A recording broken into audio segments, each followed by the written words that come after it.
Para esta parte del programa es muy importante tener en cuenta de que aunque tengo el privilegio de conocer a William como un gran ser humano, como un gran empresario, como un gran cirujano plástico y como un gran emprendedor, lo que ven acá es la aplicación general que puede existir de un principio básico. Es aumentar el glutatión es una buena idea para todas las personas y no puede ser la excepción personas que van a ser expuestas a cirugía. Entonces aquí hablan precisamente de algo muy importante que dice la utilización de aislados de proteína de suero en la leche en lo que es procesos de rehabilitación y fortalecimiento en el periodo postoperativo, sin detalles del artículo. Lo único que yo te voy a decir es que si tú buscas exactamente en cualquier tipo de cirugía vas a encontrar que siempre proteger el sistema inmune aumentando el glutatión permite una reparación, pero que no sea yo, sino realmente un cirujano que te lo diga. Hay multiplicidad de artículos. A mí siempre me interesa de que, aunque tú no leas inglés o aunque tú no sepas de medicina, sepas que el programa lo generamos con absoluta seriedad para que todas las personas a cualquier nivel puedan decirle a una persona, es que de esto existe ciencia. Lo que yo te estoy recomendando, aunque no soy médico, le puedes decir con confianza, esto ha sido publicado. Y no solamente estos artículos, o sea, hay muchos más artículos que hablan exactamente de las propiedades que tiene la suplementación de proteína en todo. Mira, cirugía bariátrica o pérdida de peso o cómo pueden ser los pacientes precisamente mejorar su peso después de cirugía, pero en una forma sana. Pues ahora quiero darle la oportunidad a mi esposita que nos presente a nuestro invitado especial y quiero agradecerle de entrada a William esta maravillosa oportunidad que tenemos de tenerte acá. Aquí estamos. Sí. Pues muchísimas gracias, doctor Restrepo. La verdad que siempre quedamos más enamorados de este suplemento que el día anterior, porque la verdad es que vale la pena recomendarlo y cada vez quedamos más contentos de la ciencia que tiene este maravilloso producto. Así que para mí es un honor darle la bienvenida a nuestro invitado de hoy, al doctor William Murillo, quien en este momento se encuentra en nuestra hermosa Colombia, disfrutando de los calores y de la deliciosa comida que está por allá, que es lo que más envidio, pero bueno. Así que le vamos a dar toda la bienvenida. El doctor William es médico graduado de la Universidad de Pernambuco, Brasil. Por aquí tenemos una brasilera. Ya vi Juliana por acá, entonces ahí los escucharé hablar. Es fellow en cirugía craneofacial de la Universidad Autónoma de México. Tiene una residencia en cirugía plástica del Hospital Municipal Barata Ribeiro en Brasil. Es miembro de la Sociedad Colombiana de Cirugía Plástica. Muchachas, escuchan por favor. Tiene una maestría en Derecho Médico de la Universidad de Externado en Colombia. Tiene un magistrado en Presidente Tribunal de Ética Médica en Valle del Cauca, Colombia, y es ex profesor de Louisiana en State University. Es ex profesor por honorem de la Universidad del Valle y conferencista internacional, escritor, músico, que yo creo que nos va a terminar la charla con un concierto muy especial. Es políglota y karateca. Así que, mejor dicho, para los que no se porten bien en la sala, súper preparado y está aquí para nosotros. Así que aprovechemos. Si tenemos alguna pregunta o alguna duda al final, ya saben, levantamos la manito o vamos escribiendo sus preguntas. Y hago un paréntesis. Las personas que quieren que les mandemos la información, por favor, me escriben para que yo se las pueda mandar. Yo no puedo estar escribiendo y mandándoselo a ustedes. Ustedes me escriben y yo se las mando. Recuerden poner el +1 antes. Ahora sí, doctor. Bueno, pues, ahí le dejo la palabra. Muchas gracias, Diana. Rubén, muy agradecido por esta oportunidad de estar con ustedes en este espacio. Y bueno, aprovecho para felicitar a la cantidad enorme. Había visto 177 personas contándonos nosotros. Es una gran audiencia. Entonces, los felicito por darse la oportunidad de escuchar sobre este maravilloso producto. Pues como ya les dijo el doctor Rubén, yo soy cirujano plástico en Cali. Hoy vamos a hablar del poder de la cisteína en la cirugía plástica. En realidad, esto no es exclusivo para la cirugía plástica, es para toda la cirugía, porque el organismo no reconoce el trauma.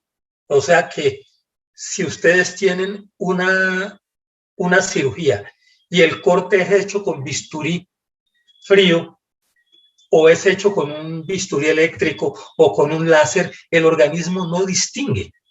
Por lo tanto, lo que vamos a hablar es general para prácticamente todo el trauma. La siguiente, por favor. Entonces, ¿qué es lo importante cuando nosotros enfrentamos la cirugía? Es gestionar el riesgo, porque con eso pues mejoramos el servicio que estamos prestando. Podemos los médicos salvar nuestras responsabilidades, le evitamos muchos daños a los pacientes, pero también con el uso de este donante de cisteína vamos a facilitar la recuperación de los pacientes y hacer con que ellos retornen a su convivio social lo más rápido posible dentro de las mejores condiciones clínicas. Siguiente. Entonces, simplemente gestionamos el riesgo. ¿Y qué es el riesgo? El riesgo es derivado de una ecuación en la cual el riesgo es igual a la amenaza multiplicada por la vulnerabilidad. La amenaza es todo aquello que viene de afuera. Entonces, la cirugía en sí se constituye en una amenaza, pero la vulnerabilidad es todo aquello que viene de dentro. En este caso, si el paciente es diabético, ese es un punto vulnerable para él. Si es hipertenso, ese es un punto vulnerable. Una amenaza que está siendo operado por una persona no idónea, eso es una amenaza. O sea, la amenaza es externa y la vulnerabilidad es interna. Siguiente. Entonces, ¿qué buscamos nosotros con gestionar el riesgo? Siguiente. El riesgo obedece, y no solamente en cirugía, sino de una manera general, la gestión del riesgo, pues abarca esas etapas que ustedes están viendo allí, que comienzan con una profilaxis que yo acuñé, no sé si Rubén después me dirá si conoce alguna definición para profilaxis y que la distinga de la prevención. Y esto va para los médicos. Yo no la encontré, entonces yo acuñé y la he publicado una distinción. La profilaxis son aquellas medidas que tomamos ante la no presencia de factores de riesgo. Y la prevención es cuando hay factores de riesgo presentes. Ejemplo, si yo salgo con un paraguas en un día de sol, cuando no hay ninguna amenaza de lluvia, estoy haciendo una profilaxis llevando mi paraguas. Pero si salí viendo que las nubes están oscuras, entonces hay un factor de riesgo de lluvia, entonces salí con el paraguas, eso es una prevención. Y de esa manera voy a mitigar, o sea, disminuir el impacto del daño que pueda tener, en este caso, en la cirugía. Y por eso comienzo una prevención, una preparación para llegar al evento, que es el evento quirúrgico. Pero ese evento quirúrgico va a determinar una respuesta del organismo y nosotros debemos estar preparados para atender a este paciente. Siguiente. Entonces, la planeación, todos los cuidados van desde el examen físico, los exámenes prequirúrgicos, el consentimiento, etcétera. Siguiente. Y llevamos a cabo nuestra cirugía. Siguiente. Cuando nosotros cortamos la piel, estamos invadiendo, estamos abriendo esa barrera que nos protege de muchas agresiones externas. Entonces, nuestro organismo, aquí como ya lo había hablado Rubén antes, entra en un estado de estrés oxidativo, porque el trauma desencadena una cantidad de efectos oxidantes. Y el ejemplo es esto, la manzana que está muy bonita y miren cómo se va marchitando hasta que se daña. Exactamente eso mismo pasa con nuestras células. Están perfectamente, después comienzan a deteriorarse hasta que llegan al estado de daño siguiente. Entonces, ¿cómo se manifiesta esto? Miren, los problemas, me decía alguna vez un profesor, llegan en jet y se van a pie. Un autor dice que la reacción orgánica al trauma, entonces, es como una onda, como una ola que llega y golpea fuertemente la roca y después comienza a irse despacito. Y entonces, cuando golpea fuertemente la roca, ¿el qué hace? El paciente tiene pérdida de fluidos corporales, hay un debilitamiento de la vitalidad orgánica, hay una inestabilidad cardiovascular y de allí comienza entonces todo un proceso de deterioro. El organismo comienza a querer preservar la sangre para órganos nobles, como el cerebro, por ejemplo, y deja otros para después. Entonces, intenta salvar lo más noble. Cuando la ola comienza a bajar, comienzan entonces también a aparecer otros elementos que nosotros en medicina llamamos pues los varoreceptores, que van a comenzar a actuar y ellos van a decir cómo está la presión, cómo están ciertos fluidos corporales, cómo están el azúcar, etcétera, y comienzan a hacer ajustes. Ya después viene el estrés metabólico. Pasemos a la siguiente, por favor. Y todo esto para decir que ante la injuria, ante la agresión, el organismo entonces echa mano de unas fases de un proceso de cicatrización. Yo no pretendo que ustedes se aprendan esto. Les digo, yo que soy cirujano hace muchos años, siempre tengo que estar repasando eso, o sea que esto no es para aprendérselo, pero simplemente para saber que inmediatamente el cirujano hace un corte, en ese momento comienza un proceso de reparación. Ustedes dirán, ¿cómo de reparación se acabó de cortar? Sí, el organismo reacciona y reacciona primero para evitar que nos desangremos. Entonces, hace una hemostasis, o sea, parar el sangrado. Inmediatamente comienza un efecto inflamatorio y eso, pues, ese proceso de parar el sangrado, aunque también lo ayudamos con electrobisturí y otras cositas, dura de 5 a 10 minutos, pero esto desencadena una cascada de coagulación antes, desencadena el actuar de unas sustancias que están en la sangre que se llaman plaquetas, y las plaquetas se van a agregar para impedir que sangremos demasiado. Ya a partir de más o menos el tercer día, entonces comienza una fase de reparación propiamente dicha, donde el organismo comienza a recuperarse y poco a poco comienza a decir, como le llama a la gente popularmente, comienza a crear carne. Y esa carne es la que está haciendo con que la barrera de nuestra piel comience a restablecerse. Y hay sustancias, aquí por ejemplo nos dice fibronectina, que es muy importante, pero la contracción que se produce de la herida es lo que va a hacer con que vayamos reparando. Y después de 3 semanas comienza una fase de maduración, o sea, comienza todo a hacerse más sólido, más fuerte. Es importante saber que la fuerza ténsil de nuestra piel jamás volverá a ser la misma. Por eso hay una cicatriz y va a repararse y todo, pero nunca tendrá las mismas características, así la cicatriz no se vea, nunca tendrá las mismas características de la piel que no ha sido agredida. Siguiente. Entonces, allí nosotros entramos a dar una respuesta también, en este caso medicamentosa, pero yo me salté un proceso anterior. Cuando yo voy a llevar a ese paciente a cirugía, yo lo prehabilito.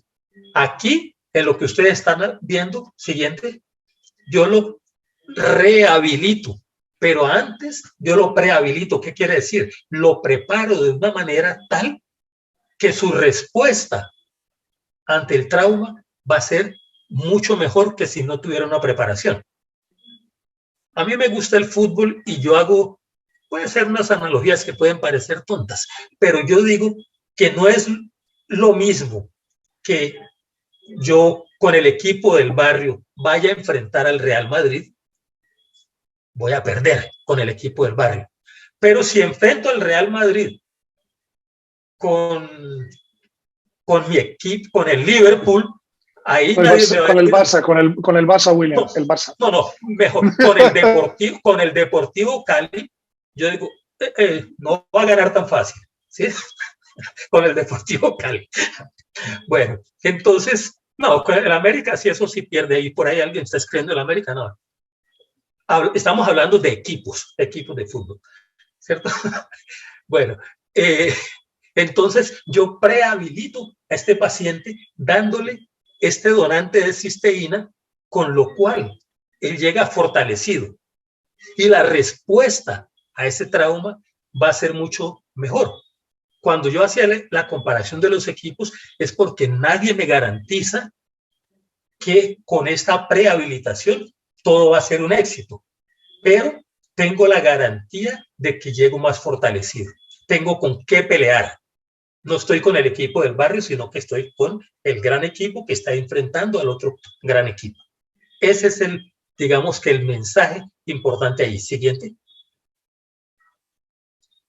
Y este es un testimonio. Corre el video, Rubén. Esto es una paciente que con mi amigo que está por aquí, el doctor David Montilla, operamos hace pocos días. Y aquí, mírenla 4 días después. Hola, Dale. el doctor William Murillo me operó el 1 de abril de una abdominoplastia, una liposucción. 8 días antes empecé a consumir el Inmunocal, aún lo consumo y mi recuperación ha sido excelente, ha sido fantástica. Gracias, Rubén. Entonces, miren, una paciente allí lleva 4 días de operada de una cirugía enorme, porque quiero contarles, una liposucción se puede comparar con la agresión que tiene un gran quemado. Así de fuerte es. Y si además de eso, como lo dice ella bien, le agregamos una abdominoplastia, o sea, retirar el exceso de tejido abdominal, que se los puedo decir porque ella tanto hace el video que me lo autoriza. Fueron 4 kilos de exceso de tejido abdominal, además de lo que se había retirado en la lipo. O sea, esto es una cirugía de gran porte. Y mírenla a los 4 días. Todos nuestros pacientes van a la cirugía con la preparación con el donante de cisteína. Solamente he tenido 2 pacientes que me han dicho no, y los posoperatorios de ellos han sido difíciles como siempre los tuve. Pasado mañana voy a operar uno de párpados que me dijo, yo no quiero eso. Bueno, espero que su posoperatorio sea bueno, aunque esta es una cirugía menor. Pero quiero decirles que el 97% de los pacientes van prehabilitados. Siguiente. Siguiente. Entonces, para ti que eres médico, te invito a que te unas a esta familia Inmunotech, que comiences a preparar tus pacientes de una manera más adecuada, porque muchas veces no encontramos qué darle a los pacientes. Tenemos pacientes hiper sobre medicalizados que tienen prácticamente una farmacia en su casa, y nosotros podemos ayudarles a estos pacientes a disminuir toda esa farmacología que tienen y tener unos pacientes con una mejor recuperación. Muchas gracias.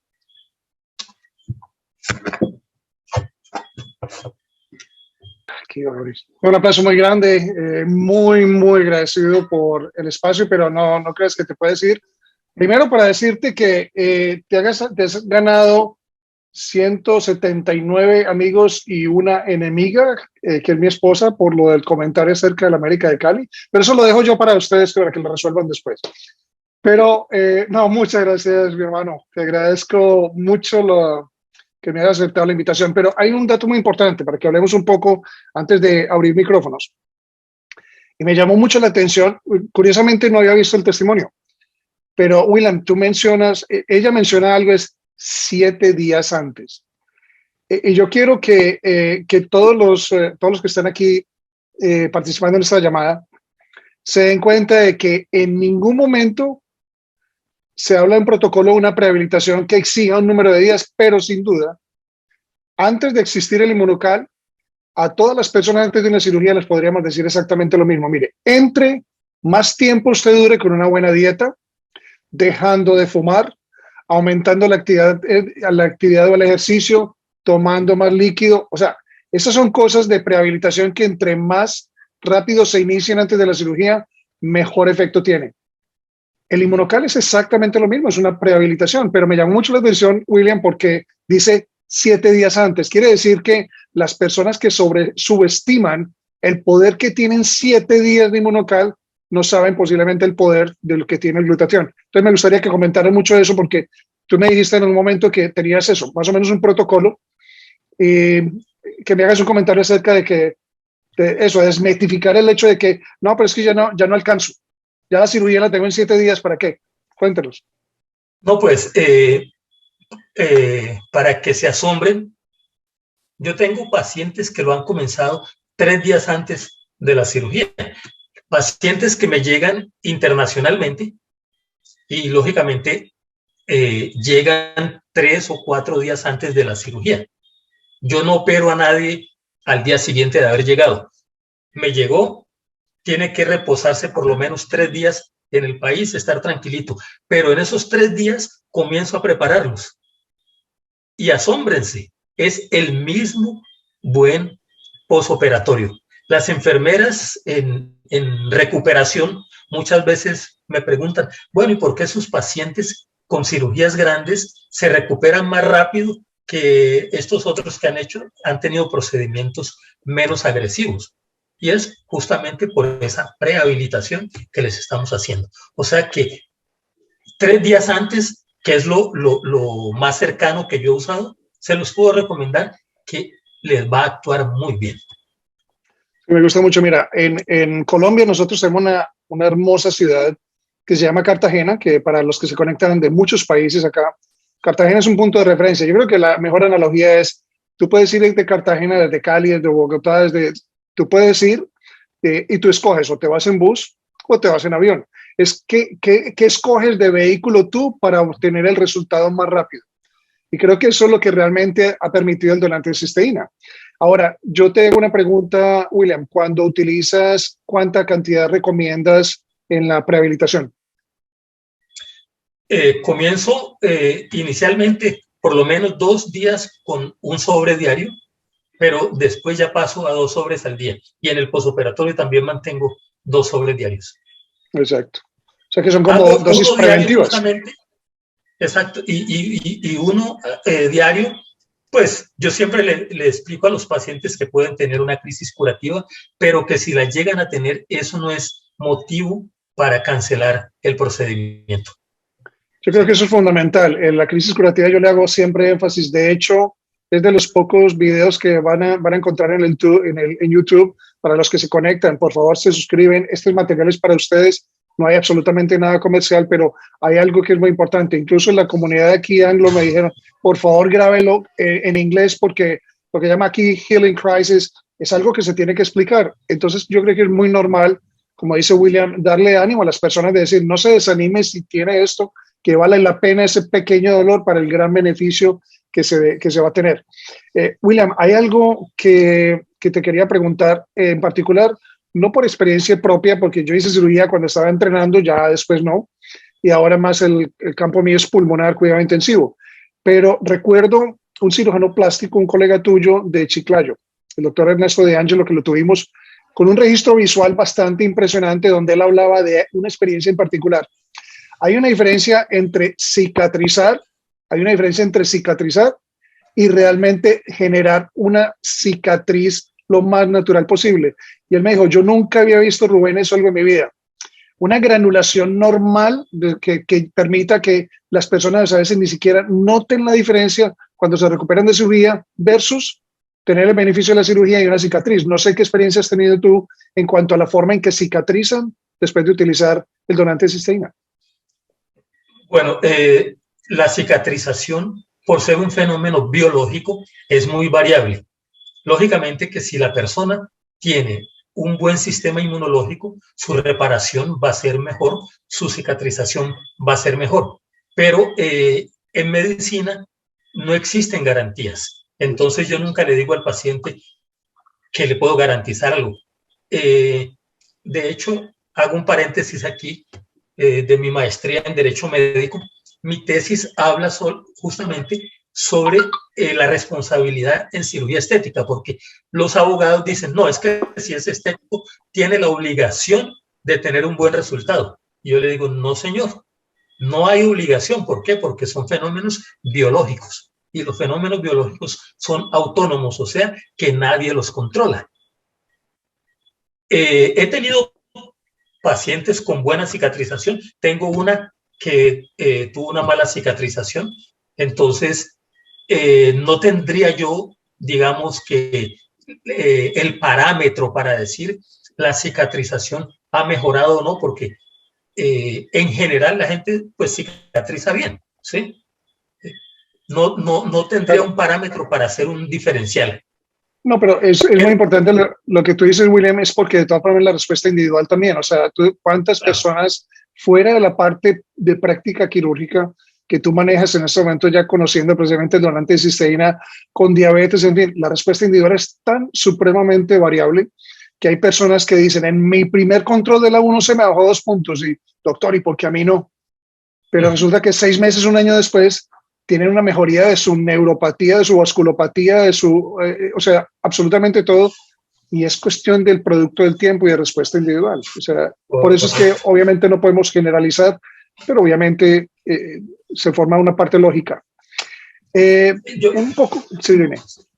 Yo de manera jocosa le digo a la gente, mire, los procesos biológicos, ¿cómo los puede usted entender?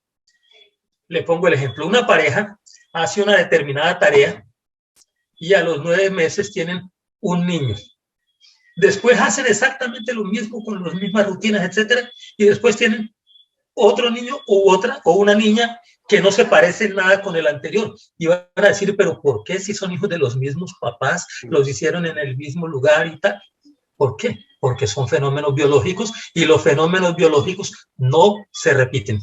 Así es sencillo. Eso me parece que es muy sabio, William. Yo creo que también la invitación es, creo que lo que nosotros descubrimos precisamente con este nutracéutico es que trabaja con la ciencia posiblemente más sencilla. O sea, cuando uno ve un video de YouTube en cuanto a la síntesis de glutatión, no le provoca a uno rascarse. Es más, yo lo voy a confesar, hace 2 meses antes de empezar glutatión, William y yo teníamos más pelo que lo que tenemos ahora, pero después de esos programas le quedaba uno arrancando el pelo, pero es porque es muy complejo.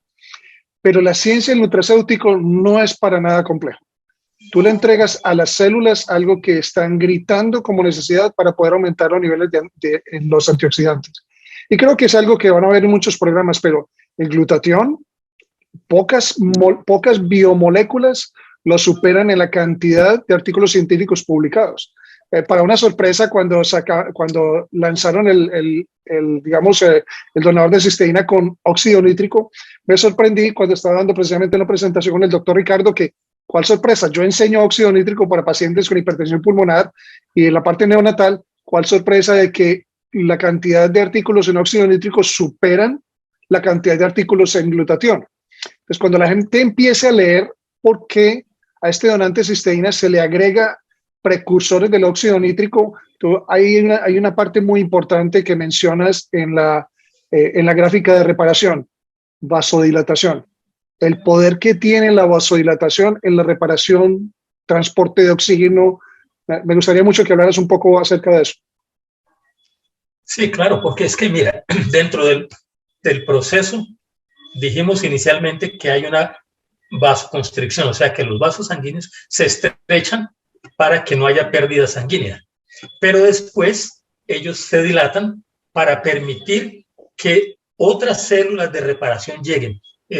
Ustedes, los no médicos, me perdonarán, pero esos nombres feos, toca decirlos, son sustancias que se llaman fibroblastos, macrófagos, que van a encargarse de digerir todos los detritos que perjudican el proceso de cicatrización. Y eso solo se consigue mediante la vasodilatación para que estas células puedan migrar hasta el sitio de la injuria, de la agresión, y puedan comenzar ese proceso de reparación. Entonces, una cosa que yo hago, por ejemplo, con mis pacientes, básicamente, por ejemplo, cirugía de párpados. Yo les mando el primer día y el segundo día que se pongan compresas heladas, pero a partir del tercer día les digo tibias, con caléndula, sulfato de magnesio. ¿Por qué? Porque eso va a hacer una vasodilatación y va a permitir todas estas células polimorfonucleares, los macrófagos, que lleguen allá y comiencen a regenerar el colágeno, ¿sí? Inicialmente se forma un colágeno tipo 3, pero va migrando hasta un colágeno tipo 1, que es el de la reparación normal. William, una pregunta importante que tiene que ver con lo que hemos aprendido o hemos recordado del gran maestro Jimmy Gottman acerca de que siempre aumentar el glutatión es una buena idea, pero empezamos por la palabra, con la letra número I, con la letra I, que es la parte de inmunomodulación. A mí me gustaría que le explicaras a todos de una forma muy sencilla lo que es el papel qué papel tan importante juega mantenerse inmunemente fuerte antes de una cirugía, cualquier tipo de cirugía. Pues mira, Rubén, esa pregunta es importante y más importante todavía porque a mí se me olvidó hablar de eso en la charla y ahora tú me lo recuerdas. Qué bueno. La inmunomodulación quiere decir que nos va a mantener en equilibrio. Cuando nosotros aumentamos nuestros niveles de glutatión, nosotros sabemos que el glutatión es el antioxidante maestro, pero él no barre con todos los radicales libres, porque los radicales libres también son importantes en nuestro organismo. O sea, barre la gran mayoría, pero tiene que dejar algunos para que hagan otro trabajo que necesitamos. Entonces, esa modulación quiere decir que no, como diríamos vulgarmente, no barre con el perro y el gato, sino que deja alguito para que el organismo tenga de dónde echar mano y repararse. O sea que no es que el antioxidante maestro acabó con todos los radicales libres. Los radicales libres son importantes y en una cosa que se llama en medicina, que es el ciclo de Krebs, ¿sí? Siempre pues nos dicen que el ciclo de Krebs es para producir energía, pero no, el ciclo de Krebs también es importante en la oxirreducción, o sea, hacer con que algunos radicales libres sean eliminados y otros permanezcan. Y de esta manera se da la inmunomodulación. Es un balance muy importante. Yo creo que lo que tú explicas desde el comienzo es desde que aplicas el bisturí, se crea un insulto, una injuria, un trauma, y el cuerpo reacciona. Es una cosa normal. Pero lo otro es cuando el doctor Jimmy Gottman habla precisamente hablando de, digamos, un producto dermatológico, es porque estamos hablando del órgano más importante, el que protege la principal barrera, la primera barrera que encuentra ante cualquier tipo de estímulos. Pero una vez rompes esa barrera, el cuerpo nunca está contento, y la otra cosa es que esa barrera se rompe para poder precisamente también permitir entrada de infecciones si tú no estás bien protegido. Entonces, me gustaría mucho que comentaras exactamente del papel importante que tiene exactamente fortalecer o aumentar los niveles de glutatión para prevenir el riesgo postquirúrgico, que es muy frecuente. Número 1 en cualquier libro de medicina, infección. Sabes que elaboras un poquitico en ese concepto. Este punto también me gusta. Mira, hago unas cirugías enormes, grandes, ¿sí? Como viste en las diapositivas que no pudimos poner allí. Yo advierto esto, pues hago un comentario. Cuando William me pasó las diapositivas, solamente por la parte gráfica, pero les tengo que decir, me impresionó porque cuando veo ya el testimonio del paciente, yo sé lo que fue antes y después. Llegará de pronto un programa específico donde lo podemos mostrar, porque realmente es muy visual de la cantidad de tejido redundante que fue retirado. Solamente pensar eso, piensa uno en la cantidad de agresión que recibe el cuerpo para recibir un beneficio. Solamente quería hacer la aclaración. Exacto. Y tú como médico, yo te preguntaría, ¿qué tanto antibiótico le darías a ese paciente en el posoperatorio?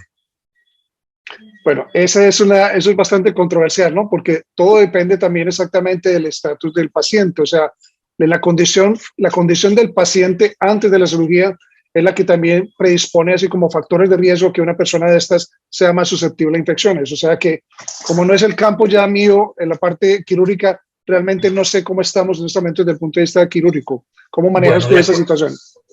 Bueno, pues mira, por eso traje la diapositiva de profilaxis y prevención.